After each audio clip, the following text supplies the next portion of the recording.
Shalom, Shalom jemaat Tuhan dari GBS Haleluya Palur. Juga sahabat-sahabat yang masih senang ibadah online. Mari kita tundukkan kepala, kita berdoa. Haleluya Tuhan Yesus yang bertata dalam kerajaan surga yang mulia. Haleluya Tuhan. Sebentar kami akan mengadakan ibadah online sore hari ini. Kiranya Engkau Tuhan menyertai kami semua jemaat-Mu Tuhan. Engkau sertai kami, Engkau jaga satu persatu. Kuatkan kami, sehatkan kami Tuhan. Haleluya Tuhan, kami juga berdoa bagi pemimpin pujian juga pemain musik ya Tuhan. Kiranya Engkau persatukan pikiran mereka dan pujian mereka untuk bisa menjadi dupa yang harum di atas tahta-Mu. Terima kasih Tuhan Yesus, terima kasih. Kami juga berdoa bagi Bapak Gembala Zakaria yang akan membawakan firman-Mu Tuhan. Kiranya Engkau persatukan, kiranya Engkau bungkus dengan kuat kuasa-Mu, bungkus dengan roh-Mu yang kudus Tuhan. Haleluya Tuhan, agar firman-Mu yang ditaburkan bisa masuk dalam hati kami masing-masing Tuhan. Sehingga kami bisa melakukannya menurut firman-Mu Tuhan. Terima kasih Tuhan Yesus, ampunilah harga dosa-dosa kami. Kami juga menyerahkan ibadah sore hari ini, mulai dari awal, pertengahan sampai akhir, hanya di dalam satu nama, yaitu nama Tuhan Yesus Kristus yang kami muliakan. Bagi yang percaya, mari kita katakan amin. Shalom, selamat sore Bapak-Bapak, Ibu-Ibu, GBS Haleluya Palur, dan juga sahabat-sahabat ibadah online dimanapun berada, baik yang ada di dalam negeri maupun yang ada di luar negeri. Sore hari ini kita akan belajar bersama-sama dengan satu tema, menjadi teladan. Bahkan jemaat yang menjadi teladan, bukan hanya sekedar pribadi yang menjadi teladan, tetapi jemaat yang menjadi teladan. Kita ambil dari 1 Tesalonika 1 ayat 2 dan ayat 3. Yang demikian bunyinya, kami selalu mengucap syukur kepada Allah karena kamu semua dan menyebut kamu dalam doa kami. Sebab kami selalu mengingat pekerjaan imanmu, usaha kasihmu, dan ketekunan pengharapanmu kepada Tuhan kita Yesus Kristus di hadapan Allah dan Bapa kita. Satu pujian yang luar biasa dari Rasul Paulus. Rasul Paulus inilah yang mendirikan gereja atau yang mendirikan tempat ibadah di Tesalonika. Ya, pujiannya apa? Pujiannya supaya jemaat Tesalonika ini memiliki keistimewaan. Dia menjadi teladan, bukan hanya pribadi yang menjadi teladan, bukan 1, 2, 3 jemaat yang menjadi teladan, tetapi jemaat menjadi teladan. Nah, kira-kira pelajaran apa yang supaya menjadi teladan itu? Yang pertama, pekerjaan iman. Mendapat acungan jempol dalam pekerjaan imanmu. Jemaat Tesalonika bukan hanya ngerti iman, bukan hanya hafal iman, bukan hanya bisa menyebut iman, tetapi jemaat Tesalonika ini memberdayakan imannya, mempekerjakan imannya supaya iman itu menghasilkan. Bukan hasil rupiah, tetapi kerohanian dia itu sudah mengakar yang namanya iman, sehingga yang namanya iman itu betul-betul melandasi kehidupan jemaat Tesalonika. Nah, kalau saya bilang jemaat, itu otomatis pribadi, lepas pribadi dari anggota Tesalonika itu ngerti yang namanya iman. Bahkan dia bisa menerapkan iman dalam kehidupan kesehariannya. Nah, Jadi mereka berani mengandalkan iman dalam menghadapi berbagai macam situasi, berani mengandalkan imannya. Dia mestinya pernah mendapatkan pelajaran, kalau kamu punya iman sebesar biji sawi saja, kamu dapat memindahkan gunung. Nah, oleh sebab itu dia percaya banget dalam segala masalah hidupnya, dalam keadaan sakit, dalam keadaan kekurangan, dalam keadaan apapun juga, imannya tak tergoyahkan. Dan kalau saya punya iman yang tak tergoyahkan itu, masalah-masalah itulah yang dapat dikalahkan. Bahkan Rasul Paulus mengajarkan, gunakan perisai iman. Jadi iman itu sebagai benteng yang luar biasa. Menghadapi ajaran-ajaran palsu, menghadapi berbagai macam ajaran yang waktu itu muncul di Tesalonika, dia tetap berpegang pada iman di dalam nama Yesus Kristus. Ini yang menjadi acungan jempol. Bagaimana dengan jemaat? Di gereja jemaat mengatakan, ya saya percaya, saya punya iman di gereja. Mampu enggak iman itu dihadapkan dengan permasalahan yang ada? Mampu enggak iman itu dihadapkan dengan sakit penyakit? Mampu enggak iman itu dihadapkan dengan berbagai macam kekurangan? Kalau kita jemaat yang terdidik, harusnya iman itu diberdayakan. Sehingga iman yang diberdayakan ini menjadi iman yang punya hasil yang luar biasa. Nah, jadi yang pertama memberdayakan iman. Yang kedua, apa yang hebat dari jemaat Tesalonika? Usaha kasih. Ya, mengusahakan kasih di dalam hidupnya. Kasih tidak hanya diucapkan atau tidak hanya dihafalkan, tetapi kasih itu diusahakan, ditingkatkan menjadi lebih besar, menjadi lebih luas, menjadi lebih luar biasa. Sehingga kalau ada kalimat yang mengatakan kenakanlah kasih di atas segalanya. Karena kasih itu menutupi segalanya. Oh, dia sudah praktek kasih. Ya, jadi kasih itu dipraktekkan sehingga membutuhkan kasih yang makin lama makin besar, makin lama makin besar. Kenapa? Karena kalau hanya sekedar kasih yang kecil, baru ada masalah sedikit, aku tidak kenal kamu. Diberi benih kebencian, diberi benih kesulitan, diberi benih ketidaknyamanan. Kasih itu dapat hilang. Tetapi karena kasih yang diberdayakan ini, apapun yang ada di hadapanku, tak tutup dengan kasih. Kamu menjengkelkan saya, tak tutup dengan kasih. Kamu tidak mengenakan saya, tak tutup dengan kasih. Itu sudah dipraktekkan. Kasih itu sabar, betul-betul sabar.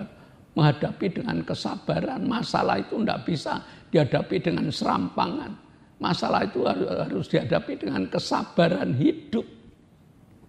Yaitu kasih. Nah, kalau kasih kita besar, kasih kita hebat, maka tidak ada permasalahan yang mampu mengalahkan kasih pemberian Allah kepada kita. Apalagi kalau kita mengenal bahwa Yesus itu mengasihi kita tuh lebih dari segalanya. Dan kita mengisap, kita memiliki, kita menerima kasih Kristus yang kita tawarkan kepada orang lain. Nah, sehingga Tesalonika memiliki kasih yang terus diupayakan. Kasih yang besar ini kasih yang perlu dibagi. Bukan hanya saya bisa menerapkan kasih, bagaimana kamu? Enggak. Jemaat Tesalonika membimbing orang-orang dengan kasih dan mentransfer kasihnya itu kepada orang lain, dibagikan kepada orang lain. Sehingga orang yang digandeng itu tidak punya rasa curiga sama sekali. Karena kasih yang besar ini mengalahkan berbagai macam situasi yang ada. Jadi dengan berani jemaat Tesalonika membagi kasihnya. Inilah mereka, inilah hidup mereka, hidup yang penuh dengan kasih, akibatnya penuh sukacita. Yang ketiga, ketekunan dalam pengharapan kepada Tuhan Yesus. Ketekunan. Ya, saya baca yang namanya Kamus Besar Bahasa Indonesia, tekun itu sungguh-sungguh dan tidak gampang menyerah. Itu orang tekun. Contohnya orang tekun bekerja, tidak gampang menyerah dia. Kalau gampang menyerah, baru ada permasalahan sedikit, sudahlah, tidak cocok saya bekerja di tempat ini. Dia ganti pekerjaan lain, berarti dia tidak tekun. Tekun belajar. Anak-anak kita, kalau mereka tekun belajar, kesulitan pelajaran apapun dipelajari dengan sungguh-sungguh, maka kesulitan itu menjadi mudah. Lalu tekun dalam berusaha. Ya, orang yang berhasil adalah orang yang gagal bangun lagi, gagal bangun lagi, gagal bangun lagi. Ini punya jiwa tekun yang luar biasa. Nah, tekun dalam Alkitab sekarang. Nah, kalau tekun dalam Alkitab apa? Tekun dalam Alkitab itu adalah keputusan atau ketetapan hati yang kuat untuk sungguh-sungguh dalam belajar firman Tuhan, dalam belajar Alkitab dan mempraktekkannya. Jadi belajar Alkitab oke, harus. Tapi ini ditambah dengan praktek. Padahal praktek firman Tuhan itu tidak semudah praktek membuat roti. Ya, praktek firman Tuhan itu kadang-kadang hasilnya jauh daripada harapan. Tetapi kalau dia tekun, maka ketekunan ini akan menghasilkan sesuatu yang luar biasa. Jadi apa yang ditekuni? Yang ditekuni adalah pengharapan. Pengharapan itu sesuatu yang mengalahkan yang lain. Harapan. Jadi ada orang sakit itu kalau punya harapan, maka orang sakit itu pengennya sembuh. Ya. Ada orang yang ekonominya jatuh, tetapi kalau dia punya harapan, maka ekonomi itu akan naik. Kapan? Tidak tahu. Mungkin sehari, 2 hari, seminggu, 2 minggu, sebulan, 2 bulan. Dia punya ketekunan. Jadi, apalagi tekun di dalam nama Tuhan Yesus Kristus. Pengharapan di dalam nama Tuhan Yesus Kristus.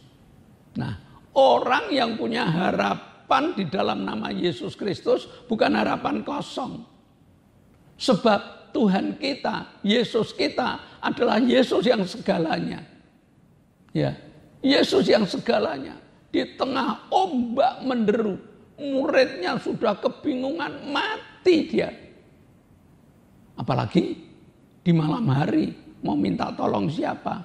Kebetulan Yesus tahu dan ada. Yesus meneduhkan angin ribut, para muridnya selamat. Tekun di dalam nama Yesus Kristus. Berharap kepada Yesus Kristus. Bukan berharap kepada A, bukan berharap kepada B yang punya jabatan, bukan berharap kepada C yang punya kekayaan, tetapi saya berharap kepada Yesus Kristus yang menjadi jawaban dalam kehidupan kita. Jadi menjadikan Yesus segalanya. Sehingga kita berani berharap pada Yesus di saat-saat kita mengalami kesesakan. Nah, ini loh yang membuat jemaat, bukan pribadi. Ini loh yang membuat jemaat Tesalonika menjadi jemaat yang diacungi jempol oleh Rasul Paulus. Kamu cocok untuk jadi teladan. Nah, maka mari kita pun kepengin. Bukan pribadi. Kalau pribadi itu hanya 1, 2, 3, 4, 5. Mungkin 5 atau 6 orang yang memiliki iman, yang memiliki harapan, yang memiliki segalanya. Yang lain masuk gereja, oke, amin, haleluya. Keluar gereja kadang-kadang hilang. Oleh sebab itu, kalau jemaat dari ujung sini sampai ujung belakang, dari yang kiri ke kanan, semuanya jemaat, dari yang paling muda sampai yang paling tua, jemaat menjadi teladan. Itu yang diharapkan oleh Rasul Paulus dalam pelajaran hari ini. Nah, menjadi pribadi, menjadi teladan pribadi itu gampang. Tetapi kalau sampai jemaat ketemu si A, oh sama. Ketemu si B, sama. Nah, ini baru luar biasa. Nah, supaya jadi teladan bagaimana? Memiliki iman yang dijadikan landasan hidup. Landasan hidup tidak bisa digeser. Ya, jadi kalau bangunan ini seperti ini, landasannya itu tidak kelihatan. Landasannya batu tidak bisa digeser. Kalau temboknya tergeser, landasannya tidak tergeser, ambruk Bapak Ibu. Kristen yang memiliki landasan iman dalam hidupnya. Yang kedua, mengusahakan kasih. Ya, kasih yang hidup, kasih yang tumbuh, kasih yang berkembang, kasih yang terus bertambah. Bertambah, makin besar dan makin besar. Dan yang ketiga, hanya berharap pada Yesus. Dalam segala keadaan, hanya harapanku, Engkau Tuhan. Engkaulah harapanku. Engkaulah tempat perlindunganku. Engkaulah Allahku yang memiliki segalanya. Nah, dan hebatnya lagi, Tesalonika bukan hanya satu, tetapi Tesalonika jemaat, bukan 1, 2 orang anggota gereja, tetapi seluruh jemaat memiliki iman yang dijadikan landasan, memiliki kasih yang terus tumbuh, berkembang, dan yang ketiga hanya berharap pada Yesus. Mari kita teladani jemaat di Tesalonika, dan tidak cukup diteladani, mari kita terapkan. 1 persatu jemaat bisa jadi teladan. Akhirnya 1 gereja jadi teladan yang luar biasa. Harapan Tuhan berhasil melalui firman Tuhan hari ini. 1 Tesalonika 1 ayat 2 dan ayat 3 kita terapkan dalam hidup sehari-hari. Mari kita berdoa. Bapa, kami mengucap syukur kok Allah yang mengajar kami dengan pelajaran yang luar biasa. Supaya kami bukan hanya sekedar pribadi, tetapi kami berjemaat, 1 gereja, memiliki keistimewaan, yaitu melandaskan hidup dengan iman kami. Kami memperkembangkan kasih yang ada di dalam kehidupan kami. Bahkan kami hanya berharap kepadamu, sehingga seluruh jemaat, seluruh gereja GBIS Haleluya diberkati dan mendapatkan acungan jempol dari Engkau. Terima kasih Bapa, meteraikan firman dalam hati, jiwa dan roh kami. Dan dalam nama Yesus kami berdoa dan mengucap syukur. Yang percaya katakan amin. Nah, shalom Bapak Ibu, kita sudah selesai. Lalu sebelum kita pulang, dengarkan pengumuman terlebih dahulu. Yang pertama, GBIS Haleluya Palur sudah mengadakan ibadah on-site, ibadah tatap muka. Dan ibadah tatap muka ini dengan jadwal jam 7 pagi itu untuk anak-anak sekolah minggu, jam 9 untuk ibadah umum.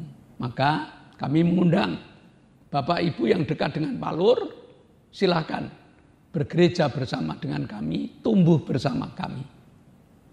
Yang kedua, tiap hari Selasa ada pelajaran firman Tuhan dengan ibadah pendalaman Alkitab. Hari ini sudah sampai di 1 Tesalonika pasal 1. Apa sih tujuan Tuhan? Terus mari kita gali dari ayat per ayat, dari perikop per perikop, supaya kita ngerti Alkitab bukan hanya sekedar dibaca, tetapi merupakan pelajaran yang luar biasa. Selasa jam 6 sore. Lalu tiap Jumat ada ibadah cabang GBS Haleluya Palur mulai 6:30. Lalu yang kedua ada ibadah permata, persekutuan rumah tangga. Ini dari rumah ke rumah. Bapak Ibu kalau rumahnya pengen dipakai untuk berdoa, daftar kepada pengurus supaya pengurus menjadwalkan mulai jam 6 sore. Hari Sabtu ada ibadah youth dengan nama Revive Generation. Apa yang diajarkan di sana? Oh, mereka belajar. Namanya belajar berorganisasi. Ada pelajaran-pelajaran Alkitab yang dibungkus dengan kreativitas mereka. Luar biasa Bapak Ibu. Mereka rukun, mereka berbagi, mereka saling tukar informasi, dan akhirnya mereka menjadi jemaat yang luar biasa. Nah, itulah kegiatan gereja. Dan sekarang mari kita tutup di dalam doa. Bapa, kami mengucap syukur. Kami telah mengakhiri ibadah. Namun sebelum kami pulang ke rumah kami masing-masing, kami masih berdoa, masih menyatukan iman sesuai dengan ajaran yang Kau ajarkan kepada kami, yaitu memberdayakan iman kami. Karena Engkau dokter di atas segala dokter, maka kami hadapkan Ibu Gito, kami hadapkan Ibu Mintarsih, kami hadapkan Pak Petrus Sutrisno, kami hadapkan Pak Ngadiman, kami hadapkan Pak Ishak. Tuhan jamah, Tuhan berikan kemurahan. Mereka sehat, mereka sembuh, mereka bersaksi tentang hebatnya Yesus yang telah menyembuhkannya. Kami juga berdoa untuk anak-anakmu yang sudah sembuh, siap untuk menjadi saksimu. Bapak Paulus Sugito, lalu Bapak Paulus Sugito, saudari kami Lili, Ibu Satinem, dan juga Ibu Bambang. Mereka telah sehat Tuhan. Mereka siap untuk bersaksi menjadi saksimu. Terima kasih Bapak. Sebentar kami akan berpisah satu dengan yang lain. Kami percaya Engkau menjamah kami, Kau mengurapi kami, bahkan Kau membuka tingkap-tingkap langit-Mu. Kau curahkan berkat untuk kami. Jemaat yang dikasihi Allah, kedangkanlah tangan. Nikmatilah berkat yang Allah kirimkan untuk engkau. Karena saat ini Allah telah membuka tingkap-tingkap langitnya dan mencurahkan berkat untuk rumah tanggamu. Berkat untuk usaha pekerjaanmu. Berkat untuk rancangan-rancangan hidupmu. Berkat jasmani, berkat rohani terus mengalir dan mengalir limpah. Sampai setiap orang yang ketemu engkau akan mengatakan engkau diberkati. Dan jika kita berpisah satu dengan yang lain, bawalah berkat dari Allah Bapa, cinta kemurahan dari Tuhan Yesus Kristus, serta persekutuan Roh Kudus menyertai engkau mulai hari ini sampai Maranatha, Tuhan Yesus datang yang kedua kali. Yang percaya katakan amin. Shalom, Tuhan memberkati.